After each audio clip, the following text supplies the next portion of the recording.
नमस्कार। हिंदी की कक्षा में आप सभी का स्वागत है। प्यारे बच्चों, आज हम वाच्य के बारे में पढ़ेंगे। वाच्य क्या है? तो चलिए शुरू करते हैं। वाच्य का शाब्दिक अर्थ है वाणी। यह अंग्रेजी के शब्द वॉइस का हिंदी रूपांतर है। वाच्य कहने या बोलने के विषय को कहते हैं। एक ही बात को अलग अलग तरीके से बोलने को वाच्य परिवर्तन कहा जाता है। इसकी परिभाषा देखिए। क्रिया के जिस रूप से यह पता चले कि वाक्य में क्रिया द्वारा किए गए विधान अर्थात कही गई बात का विषय कर्ता है, कर्म है या भाव है, उसे वाच्य कहते हैं।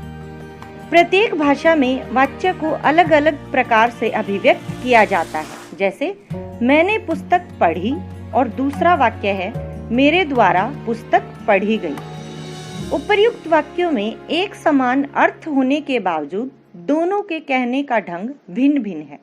प्रथम वाक्य में मैंने कर्ता के पुस्तक पढ़े जाने के कार्य को वक्ता द्वारा प्रधानता दी गई है, जबकि द्वितीय वाक्य में मेरे कर्ता के कार्य को प्रधानता नहीं दी गई है। इस तरह से एक वाक्य में कर्ता के कार्य को प्रधानता दी गई, जबकि दूसरे वाक्य में कर्ता के कार्य को महत्व नहीं दिया गया। जिस वाक्य में कर्ता के कार्य को प्रधानता दी जाती है उन्हें कर्तृवाच्य कहते हैं, तथा जिन वाक्यों में कर्ता के कार्य को महत्व नहीं दिया जाता उन्हें अकर्तृवाच्य कहते हैं। अब आप समझ गए होंगे कि वाच्य दो प्रकार के होते हैं, कर्तृवाच्य और अकर्तृवाच्य। सर्वप्रथम हम बात करेंगे कर्तृवाच्य की।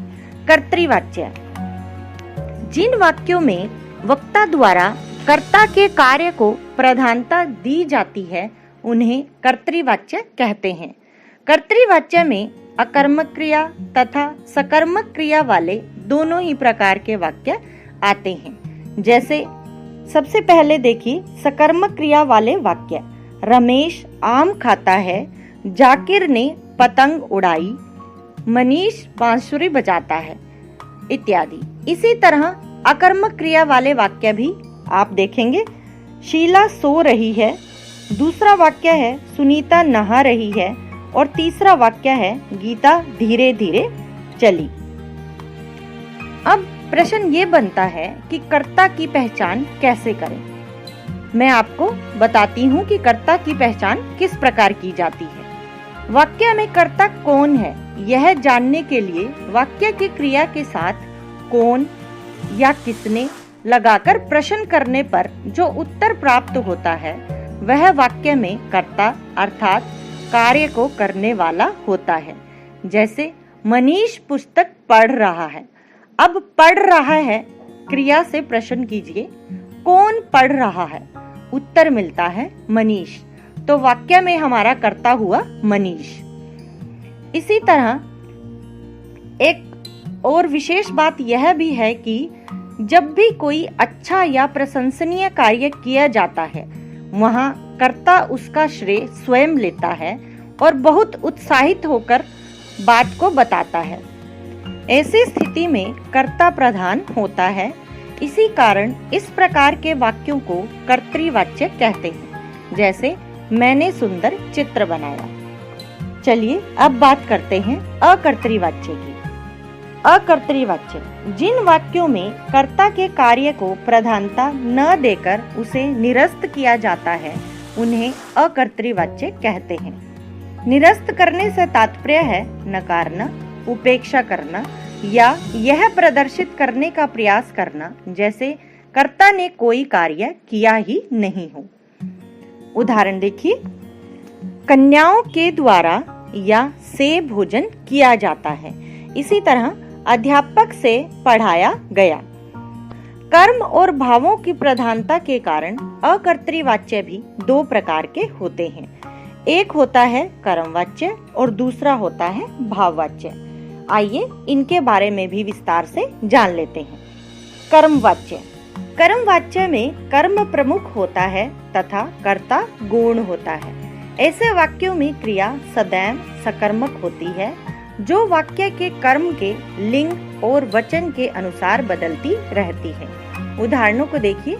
माधव से गीत गाया जाता है, खाना खा लिया गया है, मधुर से फल खाए जाते हैं, और अंतिम वाक्य है कपड़े धोए गए हैं। इन वाक्यों में माधव और मधुर कर्ता हैं, किंतु इनकी क्रियाएं कर्ता के अनुसार न होकर गीत और फल के अनुसार हैं। इसी तरह वाक्य संख्या 2 और 4 में देखिए, इसमें खाना और कपड़े ये दोनों ही कर्मों के अनुसार ही क्रियाएं प्रयुक्त हुई हैं। जिस प्रकार हमने कर्ता की पहचान की थी, उसी तरह हम कर्म की भी पहचान कर सकते हैं। वाक्य में प्रयुक्त क्रिया के साथ क्या, किसको या किसे लगाकर प्रश्न पूछने पर जो उत्तर मिलता है वह कर्म होता है। जैसे रविंद्र ने चित्र बनाया।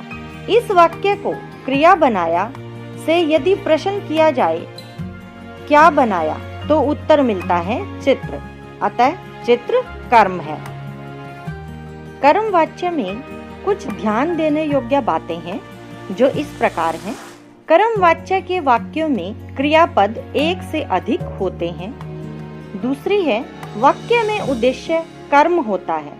तीसरी, कर्ता प्रधान नहीं होता, कर्म प्रधान होता है। मुख्य क्रिया सकर्मक होती है और एक या एक से अधिक सहायक क्रियाएं हो सकती हैं। अब बात करते हैं भाववाच्य की। हिंदी में अकर्तृवाच्य का दूसरा प्रकार है भाववाच्य। भाववाच्य में क्रिया अकर्मक होती है तथा सदैव अन्य पुरुष, पुल्लिंग और एक वचन में ही प्रयुक्त की जाती है।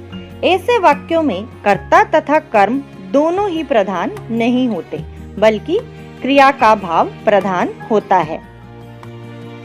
उदाहरण देखिए, अब सोया जाए, दूसरा है अब खाया जाए, और तीसरा उदाहरण है आज कहीं घूमा जाए। यहाँ पर ध्यान देने योग्य बात क्या है कि भाववाच्य का प्रयोग प्राय मजबूरी, असमर्थता तथा विवशता आदि को प्रकट करने के लिए किया जाता है। जैसे मुझसे कुछ कहा नहीं जाता, उनसे रोया नहीं जाता। दूसरा है इच्छा, अनुमति अथवा आज्ञा के संदर्भ में भी भाववाच्य का प्रयोग किया जाता है। जैसे चलो चला जाए, आइए अब पढ़ा जाए। इस तरह के प्रश्न प्राय परीक्षा में भी पूछे जाते हैं। प्यारे बच्चों, क्रिया के प्रयोग के भी कुछ मुख्य नियम हैं। आइए उनके बारे में भी जान लेते हैं। पहला नियम है, अगर कर्ता की संज्ञा के बाद कोई परसर्ग नहीं लगाया गया है तो ऐसी स्थिति में क्रिया सदा कर्ता के लिंग और वचन के अनुसार बदलती है। जैसे आदमी पानी पीते हैं, महिला खाना पकाती है। जब कर्ता की संज्ञा के अनुसार क्रिया का रूप बदलता है, तब इस प्रयोग को कर्तृप्रयोग कहते हैं। दूसरा नियम है, यदि कर्ता तथा कर्म दोनों ही के बाद कोई परसर्ग लगा हो तो कर्ता की संज्ञा के अनुसार क्रिया नहीं बदलती है। ऐसे वाक्य में क्रिया दूसरी संज्ञा अथवा कर्म की संज्ञा के लिंग और वचन के अनुसार बदलती है। उदाहरण देखिए, लड़कों ने रोटी खाई।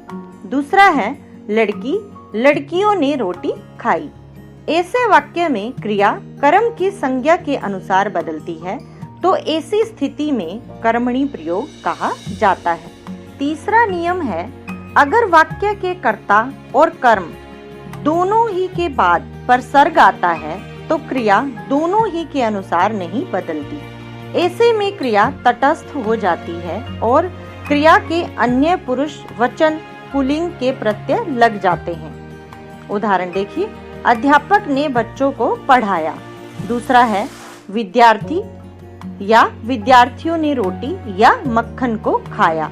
ऐसी स्थिति में क्रिया कर्ता और कर्म की संज्ञा के अनुसार नहीं बदलती। इसे भावी प्रयोग कहते हैं। अब जो मैंने ये तीनों नियम बताए, इन तीनों नियमों में एक शब्द प्रयोग हुआ है परसर्ग। परसर्ग का अर्थ होता है विभक्ति। वाच्य परिवर्तन के कुछ नियम भी होते हैं, आइए उन्हें भी जान लेते हैं। सबसे पहले जानेंगे कर्तृवाच्य से कर्मवाच्य बनाने के लिए। पहला नियम है, कर्तृवाच्य की क्रिया को सामान्य भूतकाल में बदला जाता है।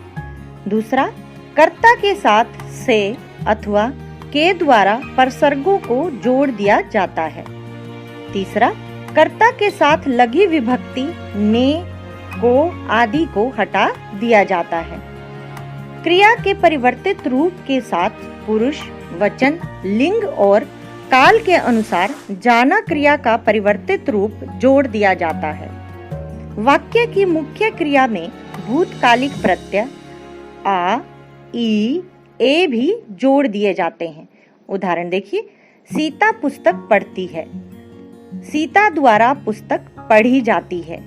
इस तरह से इसमें पढ़ती क्रिया की मुख्य क्रिया पढ़ में ई जोड़ा गया है, अतः क्रिया का रूप बन गया है पढ़ी।